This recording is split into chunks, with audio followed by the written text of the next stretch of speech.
If one of your goals is to become a millionaire, as it was my goal for many years before I achieved it, you have to learn how to think the way a millionaire thinks if you want to get the results, especially the financial results that a millionaire gets. In order to make $1 million, you have to endure $1 million worth of pain. And so you might be able to endure $1 million worth of pain over 40 years, or you can crunch it into 4 crazy years. And then after that, you can have whatever you want to have afterwards. You need to accept that for the next 6 to 12 months, you're going to be less well-rounded. You're going to lose friends. You're not going to learn that language that you've always wanted to, or you're not going to hit your personal bests in the gym. Once you think of your life like that flight, it's easier to understand. You need to sacrifice a hell of a lot of fuel now to cruise at that millionaire altitude later. What's the chance of you making $1 million this year? Give me numbers. And everyone's like 0%, 0%, 0%, 1%. There's always 1%. It's like 5, and that's like the most it'll get to. And I said, okay, I'm gonna give you the most extreme example, but I just wanna see what happens, okay? What's the percentage chance of you making $1 million this year, legally, and if you don't, everyone that you love dies? And everyone's like 100%, 100%, 1,000, 1,000%. I said, what changed? The goal didn't change, the time frame didn't change, why you're doing it changed. Would you wake up in the morning if everyone that you love's life depended on it and be like, yeah, well maybe I should scroll on TikTok for a little while? No, you'd be like, I'm gonna take action immediately. Most people want to become millionaires because of what being a millionaire allows you to do, not because of what you have to do to become a millionaire. You need to not stop. You need to not give up. Because there are so many people that start on the path to building a business or to making a YouTube channel, whatever the thing might be. They start on the path, but then they stop. They don't see the results immediately, and they stop. Now, the starting point of becoming a millionaire is to remember the greatest discovery of all of human life, which is that you become what you think about most of the time. If you sincerely want to be rich, to achieve all your financial goals, and to retire as a self-made millionaire, one of the smartest things you can do is to develop the habits of thinking and acting that have enabled others to become self-made millionaires. What is so hard about this to understand? Most people are thinking of how little money they have. They worry about being broke. They're worried about lack and poverty. They're worried about the prices of everything, and they're wondering why they're not flourishing financially, because they're thinking about poverty and lack rather than prosperity and abundance. If you want to earn money, you must understand how the mind functions, because it's the mind that attracts this stuff. This doesn't happen by accident. You see, a lot of people believe that you got to be really smart to earn a lot of money. You don't have to be really smart to earn a lot of money at all. I wasn't very smart and I was earning over $1 million a year. You don't have to be smart to earn money. In life, we have these 5 buckets, right? The first bucket is our knowledge, which is what we know. When we apply what we know, it becomes a skill, right? And these first 2 buckets, your knowledge and your skills, are the only buckets in your life that no professional earthquake can ever unfill. They're also the buckets that overflow to fill these last 3 buckets, which is your network, your resources, and your reputation. When you have knowledge and skills, you'll undoubtedly build a network that will lead to resources, and finally reputation. Life can take away these last 3 buckets, but if you're a young person, the key takeaway here is when you're selecting that job, like I was at 16, 17, 18, 19 years old, don't select for reputation, a nice jobs title. Don't even select for resources, getting paid more. Focus on jobs that will fill these first 2 buckets, which is knowledge and skills. You see, we're the sum total of 5 people in which we surround ourselves with the most. We earn the same income, we go the same places, we do the same things, we think the same thoughts. And if you were to look at your 5 closest friends, you've got to ask yourself this one question: who are my leaders and where are they taking me? In other words, are my leaders taking me to the place that I would most likely want to be? You see, if the answer is no, then you need new leaders. You need people who are inspiring, people that can help you, lift you up to the goals that transcend your own possibility and your thinking. You have to realize your goals, and you can only do that by getting around the right people. But I hate to tell you this, if your dad is not a millionaire, don't ask him for advice about money. If your mom is not in a successful marriage or relationship, don't ask her about relationship advice. You need to start ignoring every single person who doesn't have the thing you want out of life. And when I say ignore, I don't mean cut off your day ones, but I simply mean just don't take their advice on things that they don't know how to do. My very first one-on-one coach, used to say to me, he would say, what's your why? What's your why? Why are you doing this? Why are you doing this? He would like hammer it home in my head. And I was like, why do you ask this so much? And he would always say, because if your why is strong enough, your how will reveal itself. If you know why you want to do something, how it's going to be done, you'll figure out. It doesn't matter. Things are going to get in your way. There's going to be obstacles. There's always going to be obstacles. There's always going to be challenges. There's always going to be moments of like, I don't know if I can do this. But if your why is so strong, it's like, I don't care what comes up in front of me. I'm going to get it done. Now, the most important attitude for financial success is called long-term thinking. Successful people think a long way into the future, and they adjust their daily behaviors to assure that they achieve their long-term goals. These things don't happen overnight. You don't start a business and now your business is totally successful and it's a huge expansion and you're just living the dream. It doesn't happen like that. Yeah. The dream takes work. So I would say get up early, work hard. Essentially, that's what you got to do. You'll find people leaving the most prestigious universities in the world with degrees coming right off the end of a business card. Yet they're broke and they don't know how to earn money. Being smart isn't it. You have to be aware. There's a big difference. You see, we have got lost and fallen in love with developing the intellect. We want to develop awareness. I want you to become aware in this week of how your mind functions, how money is attracted to you. Money is very much like a lover. It must be courted and coaxed and flattered and treated with care and attention. Money gravitates toward people who respect it and value it and who are capable of doing worthwhile things with it. Money flows through the fingers and flees from people who do not understand it or who do not take proper care of it. This is the number one thing I hear from people. Well, I don't need to be rich. Dude, you don't even know what you're talking about. You do need to be rich. Poor people are selfish. People that just get by are selfish. You're selfish because you're always talking about yourself. Listen to what the guy says. I said, man, you need to get rich, man. No, I don't need to get rich. Dude, you talking you. But what about your church? What about the community? Okay? What about all the little kids you could help, dude? Family. What about people in Africa? What about all the water problems you talk about? Okay? Say rich people can literally change the world. Poor people cannot do that. Okay? Because they're too consumed with their own 24 inches around them. Their own I need world. to eat, dude. I need to eat. A poverty mindset is when you believe you're poor, or you believe that you are the cause of the situation you're in, or you believe that external circumstances have made you what you are. I never believed I was poor. I just believed our current situation was poor. Really? So I got to a point where I didn't want to be in that situation anymore. But there was nothing wrong with me. My mom loved me. I was a good human being. I just had to get out of the situation. You became a millionaire at a very young age. What do you think is the fastest path today to become a millionaire? It turns out that the slow way is the only way. So the slow way is the fast way. But there's going to be so much external narrative that's going to try and bait you in with the fast way. The fast way takes you nowhere. And even if you get there, it's probably unsustainable. Buying NFTs, crypto, it's not the enduring long-term path. What you really, the fast way is the slow way because the slow way is the only way. Most people, they want to be motivated. And I have come to hate the word motivation because motivation is so fleeting. Like we can wake up and we can listen to a podcast where we can get, read something and be motivated. And then something can happen to us and it's gone. It just disappears. What I want to be is I want to be driven. Like when you see a driven person, you see it in their eyes, yeah, they're not stopping. And the difference between a motivated person and a driven person is that the driven person has this why that they want to see have happen in the world or in their life or for their family.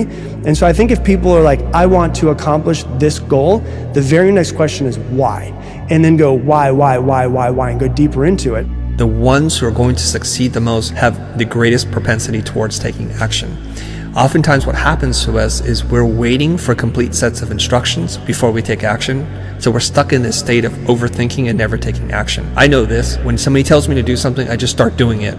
I don't question too much about whether it's going to work out or not, because my experience has taught me if it doesn't work at the beginning, you make adjustments along the way. The metaphor, the analog to all of this is you don't read a book on how to play basketball, you just start playing. One of the things people always ask me, they're like, how did you start from nothing and get to this level of hundreds and hundreds of millions of dollars? And my answer is, I changed circles pretty quickly. I get to the top of this mountain, look over, there's a bigger mountain, go down to the base camp, talk to a few people, have you been to the top of this mountain? They're able to get me there way quicker. But what do you think about this idea of you got to get around the right people? Like, if you want to be a great dad, don't hang out with guys that go to the strip club all the time, and don't alcoholics. If you want to become a great leader, you should probably hang out with great leaders that have proven that they've been able to lead people. Now you may say, well, I make decisions. Do you really? You may make little ones, but you make the real important ones. Do you go after what you want in life? Do you get everything you want in life?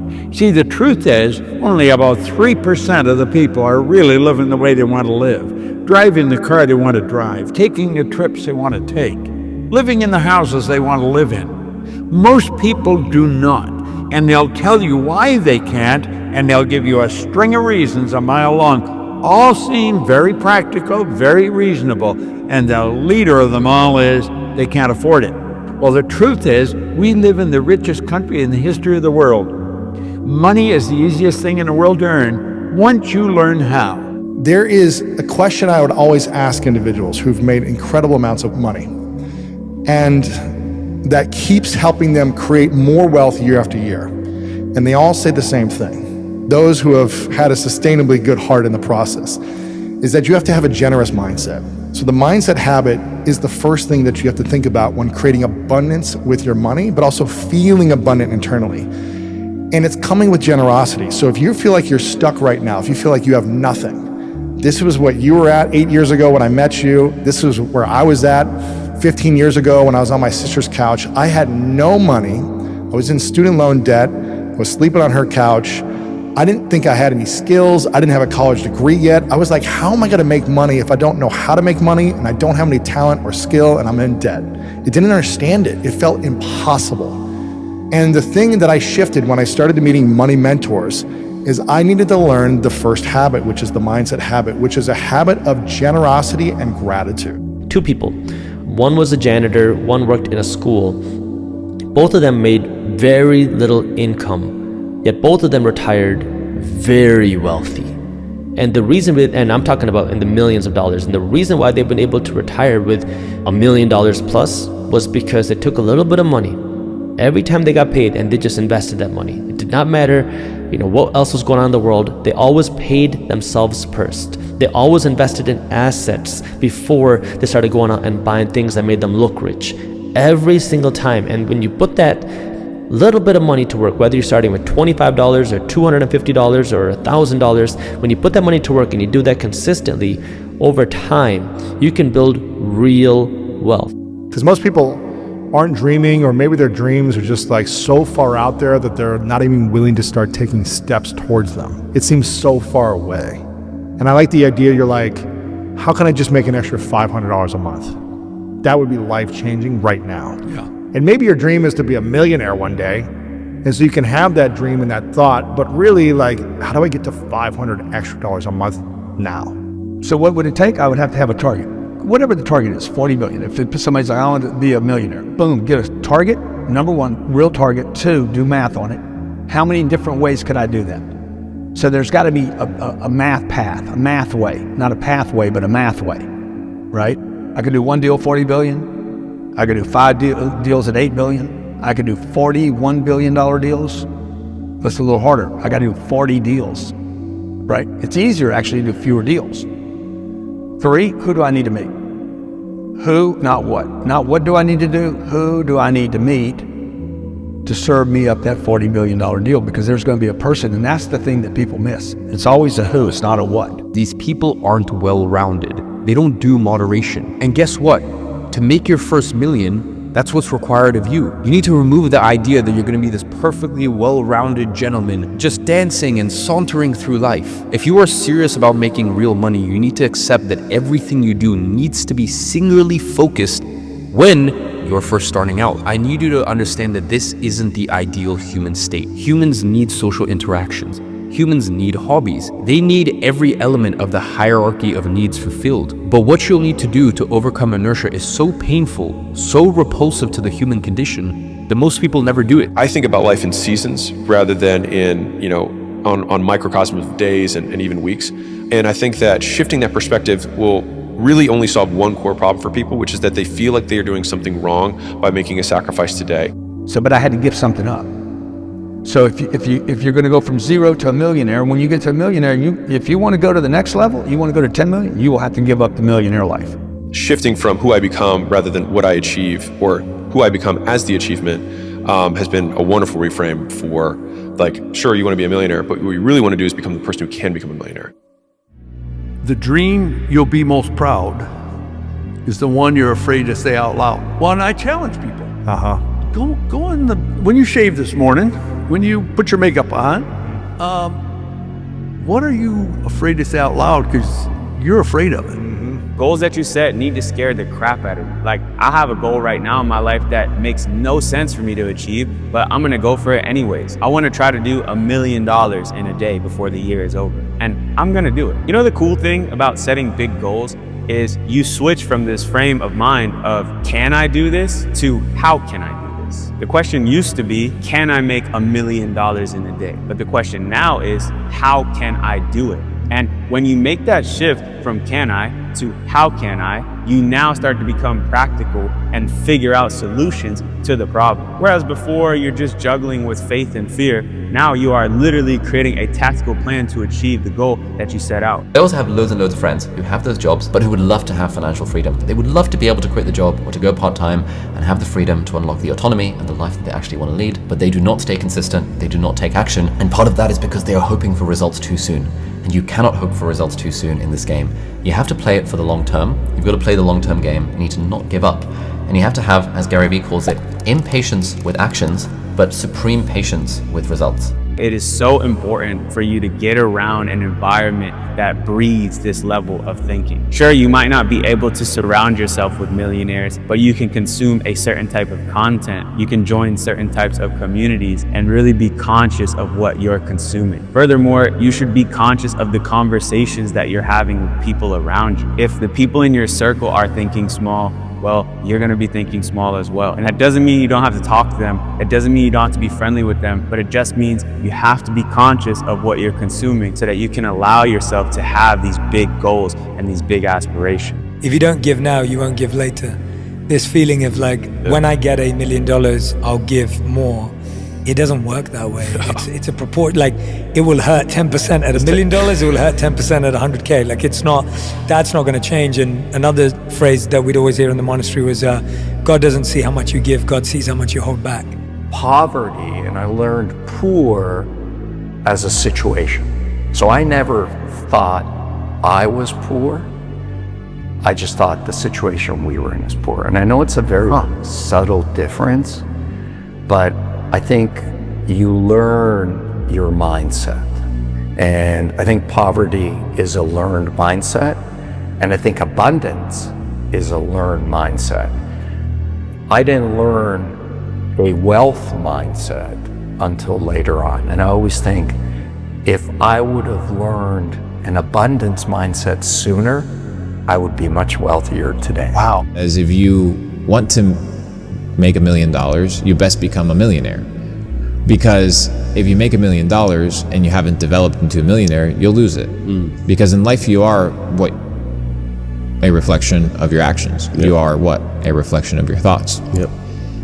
So if you haven't developed a millionaire mindset, if you haven't developed millionaire habits, if you haven't developed your ability to keep your money, if you make money by luck, you'll lose it.